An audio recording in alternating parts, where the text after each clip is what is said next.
साथियों नमस्कार। दोस्तों, आज दिन भर की भाग दौड़ के बाद में हम लोग को अभी मौका मिला है यहाँ पे आने का, और काफ़ी रात भी हो चुकी है, लगभग 10 बज गया है। लेकिन आप लोगों को दिन भर की चीज़ें बताना ज़रूरी था, इसलिए आप सबके बीच में हम लोग लाइव आए हैं। और लाइव नहीं आ पाए चूँकि ये वीडियो बना के भेज रहे हैं, क्योंकि लाइव आने का समय नहीं मिल पाया। आज हमारे जो भी सीनियर्स थे सबकी ब्रीफिंग थी, क्योंकि कल का दिन बहुत अहम होने वाला है और कल हमारे सभी सीनियर मैदान में उतरेंगे। तो दोस्तों, आज लगभग नितेश भाई, हिमांशु भाई, सभी लोग, हाँ आलोक भाई, मतलब दौड़ते हुए पूरा दिन बीत गया सभी लोगों का, पूरी टीम का।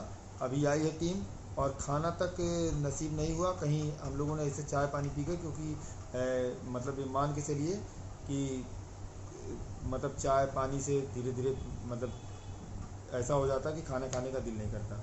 और एक काम की उलझन आती है कि इस काम को करना है, जिम्मेदारी आप लोगों की ले ली है, तो उस काम को करने के लिए तत्पर रहते हैं। तो ज़्यादा कुछ ना बोलते हुए आगे आइए, हमारे नितेश भाई और हिमांशु भाई, आलोक भाई आप लोगों से कहेंगे, हम तो बोलते ही रहते हैं। साथियों नमस्कार, मैं हिमांशु दुबे। आप लोगों को अवगत हो ही गया होगा कि कल की हियरिंग के लिए हम लोगों ने भी जो है अपना अपना जो है एक बहुत बड़ा स्टैंड लिया है, जिसमें हम लोगों ने जो है परिहार सर को अपनी तरफ शामिल कर लिया है। तो अब परिहार सर के साथ साथ प्रशांत चंद्रा सर को अपने साथ साथ शामिल कर लिया है। अब हमारे पैनल में GS परिहार सर, प्रशांत चंद्रा सर और आशीष चतुर्वेदी सर और साथ में DP शुक्ला सर और भी असिस्टेंट्स जो हैं शामिल हैं। साथियों, हम लोग की आज जो है लगभग 2 बजे हम लोग निकल गए थे और अभी जो है 15-20 मिनट पहले हम लोग आए हैं। सारी ब्रीफिंग कंप्लीट हो गई है कल की आर्गूमेंट के लिए। तैयारी पूरी है साथियों, कल का दिन अहम होगा। हालांकि मतलब जो केस है वो मतलब लेट में लगा हुआ है, मतलब चांसेस जो है वो थोड़े से मतलब कम है, लेकिन फिर भी मेंशन कराने की कोशिश की जाएगी कि वो पहले जो है उसे टेकअप हो जाए। बाकी हम लोग का भी स्टैंड क्लियर है। जो अवैध तरीके से ओवरलैपिंग करा ली गई है युवा की सीटों पे, उस पर हम लोगों की जो है मजबूत आर्गूमेंट हमारे सीनियर्स करेंगे, जिसका जो कल कोर्ट के समक्ष जो है सबको दिखेगा। धन्यवाद। सभी साथियों को प्रणाम। मैं नितेश सिंह। और साथियों देखिए, जैसे कि हिमांशु भाई और धर्मेंद्र भाई ने बताया हुआ है आप लोगों को, उसी क्रम में मैं भी बता रहा हूँ कि हम लोग 2 बजे निकल गए थे अपने मतलब सीनियर्स की ब्रीफिंग करनी थी। तो इस बार हमारे साथ नए हम लोगों ने हायर किए हुए हैं सर प्रशांत चंद्रा सर जी को। तो वो सबसे पहली बार मतलब कोर्ट में कल अपीयर होंगे और अच्छे से हम लोगों ने उनकी भी ब्रीफिंग बहुत डीपली की हुई है। जिस हर कोई भी पहलू अपना छोड़ा नहीं है, जहाँ से हमारा मतलब हित होना है वो कुछ भी हम लोगों ने छोड़ा हुआ नहीं है। हम थर्ड लोगों के लिए जो भी हम लोग जनरल वर्ग के साथ जो भी हुआ है उसके हर पहलू पे हम लोगों ने बहुत अच्छे से लाइट मतलब प्रकाश डाल के मतलब पूरा डीपली उन्हें समझाया, मतलब उनके साथ ब्रीफ किया है। हर पॉइंट्स पे उन पे चला है हमारा ब्रीफिंग। और उसके बाद हम लोग आशीष चतुर्वेदी सर और इसके अलावा हमारे GS परिहार सर, उनकी भी ब्रीफिंग अच्छे से बहुत की गई है। और बाकी हमें लगता है कल हमारा केस टेकअप आफ्टर लंच होगा, अगर होता है उसे मेंशन करा दिया जाएगा और आफ्टर लंच उसे मतलब टेकअप हो जाएगा। बाकी के आगे की बात हमारे छोटे भाई रखेंगे। आपके पास आलोक भाई। साथियों नमस्कार। साथियों, सबसे बड़ी खुशी की बात है कि हम लोग आज लगभग 25 से 26 दिन हो रहे हैं जब से उसमें आपको पर्सनल कॉल किए, आपकी सहमत लिए, इसके बाद में सीनियर लाने का प्लान किया और आज एक बड़ा सीनियर हम लोगों ने और अपने साथ में हायर कर लिया। हमारा पैनल मजबूत हो गया। परिहार सर हमारे साथ में पहले से थे, चंद्रा सर आ गए हैं, तो हम लोग एकदम से मजबूती के साथ कोर्ट में उपस्थित होंगे। तो साथियों, इसके लिए हम लोगों ने जो मेहनत की वो तो ठीक है, जो मेहनत हुई कोई बात नहीं, लेकिन सबसे ज़्यादा इसका मेन आधार है आप लोगों का सहयोग। इन सब चीज़ों में आप लोगों का जब सहयोग रहे तभी ये लड़ाई अच्छे ढंग से लड़ी जा सकती है। तो आप लोग हमारी मेहनत तो देख ही रहे हैं, जैसे हमारे हिमांशु भाई, नितेश भाई, ये सब लोग दौड़ दौड़ के मेहनत कर रहे हैं। आपको पता ही होगा, मैंने बताया भी था कि हिमांशु भाई की बड़ी मम्मी जी की डेथ हो गई है, फिर भी हमने इनको जाने नहीं दिया, क्योंकि ये हम सबके फ्यूचर का सवाल था, इनके भी फ्यूचर का सवाल था। तो भविष्य की वजह से हम लोगों ने कहा कि नहीं भाई, भविष्य बनाना है, रुक जाइएगा, कोर्ट में केस अच्छे से मतलब क्लियर होना है, वकील हायर करना है, अगर चले जाओगे तो फिर दिक्कत हो जाएगी। इनको हमने रोक लिया और हम लोग सफल भी हुए, चंद्रा सर को हायर कर लिए। तो अब आप लोगों की ये जिम्मेदारी बनती है कि इस लड़ाई में हम लोगों को कमज़ोर ना पड़ने पाए हम लोग, तो ये आपकी जिम्मेदारी है। तो आप लोगों से जो कहा जाता है कि नहीं, आपका जो है सहयोग वो अपना सहयोग दीजिएगा, क्योंकि जब सभी लोग कंधे से कंधा मिलाकर चलेंगे तभी हम लोग इस लड़ाई में सफल हो पाएंगे। और तो ज़्यादा कुछ नहीं, कल डेट लगी हुई है और कोशिश है कि केस जल्दी मेंशन हो जाए और आर्गूमेंट हो जाए। हमें सबसे ज़्यादा दिक्कत थी कि केवल हम लोगों के पास एक सीनियर है, विपक्षियों के पास ढेर सारे सीनियर हैं और अच्छे अच्छे वकील हैं, तो हम लोगों को क्या होगा, हम लोग कमज़ोर पड़ रहे हैं। तो इस वजह से हमने चंद्रा सर को कैसे भी जैसे भी हो सका हायर कर लिया है और अब हमारा पैनल भी मजबूत हो गया है। तो अब आप लोगों से जितना निवेदन किया जाता है, इतना बोला जाता है ग्रुपों में, इतना कहा जाता है, हम लोगों के पास बहुत बड़ी संख्या नहीं है, लगभग 240 के आसपास हम लोगों की संख्या है। उसमें भी यदि कुछ लोग साथ नहीं देंगे तो फिर लड़ाई कैसे लड़ेंगे। हम तो कहते हैं अगर आपको नहीं लड़ना था तो हम लोगों के साथ में जुड़ना ही नहीं चाहिए। हम लोग कम लोग रहते भाई, जो सहयोग राशि जितनी रखी गई उससे थोड़ा बढ़ा के रखी जाती। हमें वो ऐसे लोग चाहिए जो हमारे साथ सहयोग करें, लड़ने में मतलब मदद करें। हमें मतलब ऐसे लोगों का साथ नहीं चाहिए जो हमारे साथ कदम से कदम मिला के ना चल सके। और इसके लिए जल्दी अगर आप लोगों का साथ नहीं रहा तो फिर उन लोगों के लिए कुछ ना कुछ एक्शन भी लिया जाएगा। तो आप लोग समझिए, आप लोगों से बार बार रिक्वेस्ट की जा रही है, पर्सनल कॉल की जा रही है, आप लोग कॉल नहीं रिसीव करते हैं, कॉल का जवाब नहीं देते हैं, कॉल वेटिंग में जाता है, अनदर कॉल पे बिजी रहते हैं, लेकिन फिर भी कॉल बैक नहीं करते हैं। तो भाई अगर आप लोगों से हमने पूछा ना हो पहले तो बता देते ना कि नहीं भैया आप लोग घर में बैठिए, आप लोग मना कर देते कि आपको कुछ नहीं लड़ना वड़ना है केस, नहीं सीनियर लाना है, तो हम लोग घर पे बैठते। तो ठीक है, बस यही कहना चाहूँगा, हम लोग हर तरह से मजबूत हैं, सिर्फ आप लोग अपना सहयोग दीजिए जिससे हम लोग कमज़ोर न पड़ने पाएँ।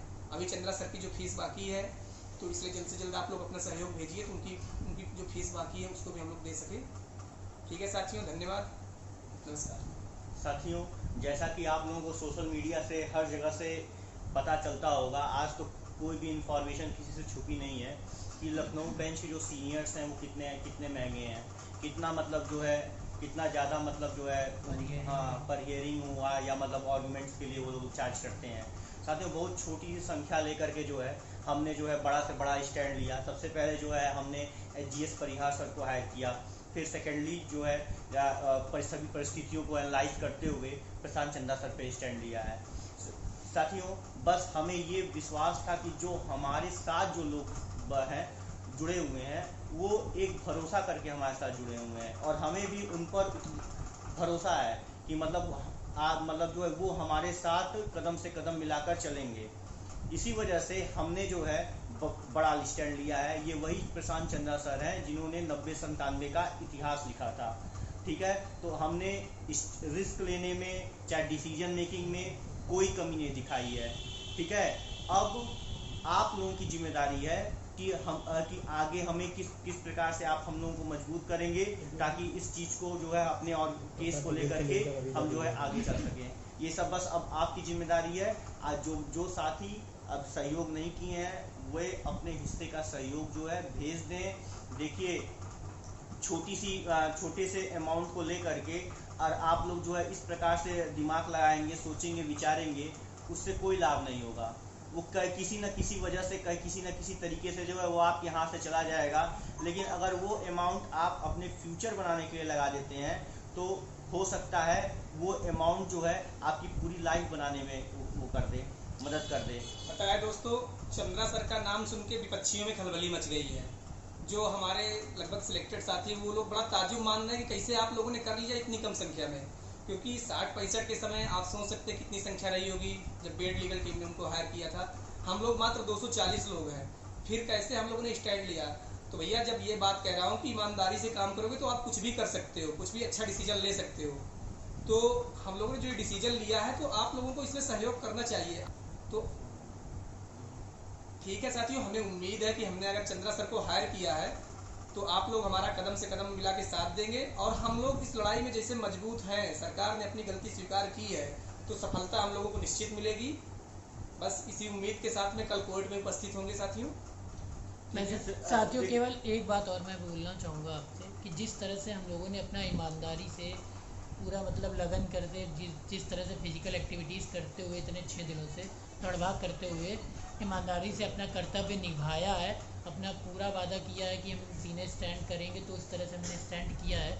तो आशा करते हैं आप भी अपना जल्द से जल्द इस अपने कर्तव्य को पूरा करेंगे और हम लोगों के साथ कंधे से कंधा मिला के लगातार चलेंगे, ताकि हम लोग भी हर तरह से अपनी आपकी और अपनी सबकी मदद कर पाएँ नौकरी के रूप में।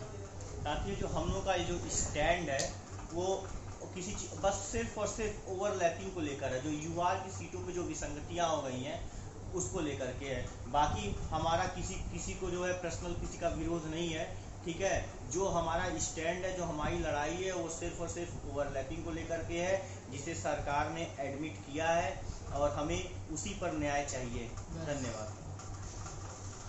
दोस्तों, जो भाइयों ने बताया आप लोगों को कि जो भी है हम लोग सरकार से लड़ रहे हैं और मजबूती से लड़ेंगे, चाहे यहाँ लड़ना हो, डीबी में लड़ना हो या सुप्रीम कोर्ट में लड़ना हो। मजबूती और ईमानदारी से हमारी टीम लड़ रही है और लड़ेगी और अपने हकों को लेके रहेगी। आप लोग स्क्रीनशॉट ले लीजिए। दूसरी चीज़, एक चीज़ और अफवाह हो रही है कि वो याचियों की लिस्ट मंगाई गई है और ऐसी कुछ, तो ऐसा कुछ नहीं है। उसमें जो प्रताप सिंह बघेल जी का लेटर था, उस लेटर में ये दिया गया था कि मतलब कितने लोग जो चयनित हैं पहले से, कितने लोग ऐसे हैं जिनका मामला कोर्ट में विचाराधीन है। यानी कि जो चयन लिस्ट में 867 की लिस्ट में आ गए थे और उनका मामला जैसे मतलब किसी विवाद में, जैसे उन लोगों की अपॉइंटमेंट हो चुकी थी, हाँ। लेकिन किसी कारणवश जो है उन्होंने ज्वाइनिंग नहीं ली, तो ऐसी कितनी रिक्त सीटें जो है 69,000 के अंदर बची हुई है, उसका बस डाटा मंगवाया गया है, जिसको जो है हाँ सरकार को जो है ये वो किया गया, निर्देश दिया गया था कि उस डाटा को कलेक्ट करके हमें बताएं कि कितने रिक्त पद रह गए हैं। चाहे वो किसी भी कारण बस। तो रिक्त पदों की संख्या अभी हम लोगों ने शाम को पता किया है CRT पे, अभी कुछ जिलों का बाकी रह गया डाटा जो अभी तक आया नहीं है, लेकिन उतने डाटा आ नहीं गए हैं सभी जिलों के। मतलब बहुत से जिलों के लोग काफ़ी अभी सुस्ती दिखा रहे हैं और उसमें मतलब उन्होंने डाटा नहीं भेजा है। तो डाटा आ जाएगा, हो सकता है आज रात देर रात तक या कल सुबह तक डाटा आ जाए, तभी तस्वीर साफ़ होगी। और फिलहाल मतलब इतनी सीटों की संख्या भी नहीं है और कल देखते हैं कोर्ट में क्या होता है। उससे कोर्ट जाने से पहले हम लोग एक बार और आएंगे और एक बार और बता देते हैं कि अपने हक और अधिकार के लिए हम संख्या नहीं देखते हैं, ठीक है। संख्या की कोई बात नहीं होती, अंदर दम होना चाहिए, जिगर होना चाहिए और उस मनोबल के साथ में हम बड़े से बड़े पहाड़ से भी टकरा सकते हैं, जो हमारे पूर्वजों ने किया है। आगे हम लोग भी वही काम करेंगे। ज़्यादा बोलना कम। धन्यवाद दोस्तों, रात ज़्यादा हो रही है, अभी हम लोग भी को खाना खाने जाना है। जी बोलिए। जैसे कि जो रिक्त पदों का डाटा मंगाया गया है, सबसे पहली बात जो है, जो 2 काउंसलिंग के बाद जो तीसरी काउंसलिंग थी, वो मैक्सिमम जितनी रिक्त सीटें थी उसमें करवा ली गई थी, लगभग 6,996 सीटों की सीट थी। तो हार्डली मैक्सिमम जो है 1000 सीटों के आसपास जो है रिक्त होंगी, जैसा कि अनुमानता मतलब हम लोग अनुमान लगा रहे हैं। तो ये जो 1000 सीटें होंगी, तो ये केवल आरक्षित वर्ग की सीटें नहीं होंगी, ये भी इस पे भी जो है इसमें भी यूआर की मतलब अनरिजर्व सीटें होंगी, ओबीसी एससी सभी वर्गों की सीटें हैं। तो कोई ये और जज साहब ने कहा था इस तरह का आंकलन लगाना कि 6800 सीटें 69,000 के अंदर जो है होंगी, तो ये पूर्णतया जो है ये एकदम बेकार है। इस पे हाँ एकदम एक प्रकार की मिथ्या है, ऐसा कुछ नहीं होना है। अलग से देने पे स्टे लगा हुआ है।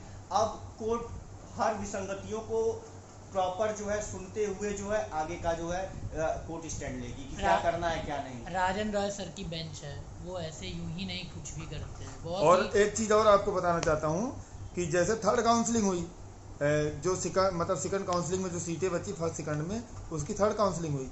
अब 6696 पे जो थर्ड काउंसलिंग हुई उस पर कितनी सीटें बच सकती हैं, और अगर सीटें बच सकती हैं तो आपको एक बात बता दूं कि फोर्थ काउंसलिंग वाले एक्टिव हो चुके हैं। क्योंकि जब उन्होंने प्रताप सिंह बघेल ने कहा था कि हमारे पास सीटें नहीं बची हैं, अब फोर्थ काउंसलिंग नहीं हो पा सकती है, फोर्थ काउंसलिंग और पूरी सीटें फुल हो चुकी हैं, 69,000 पूरी हो चुकी है, केवल कैरी फॉरवर्ड किया जा सकता है एक वैकेंसी से दूसरे 69,000 पूरी हो चुकी है। तब बताइए, तो अब जब सीटें बचने का जब हलफनामा कोर्ट में देंगे तो उसी दिन से फोर्थ काउंसलिंग वाले एक्टिव हो जाएंगे।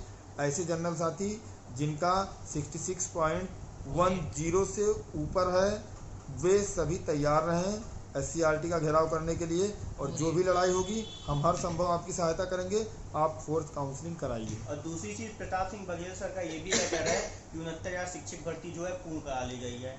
अब जो है उसमें सीटें नहीं बची हुई हैं। ठीक है दोस्तों, अब रात बहुत ज़्यादा हो रही है, हम लोगों को भी खाना खाने निकलना है, और फिर मिलते हैं कल सुबह। धन्यवाद।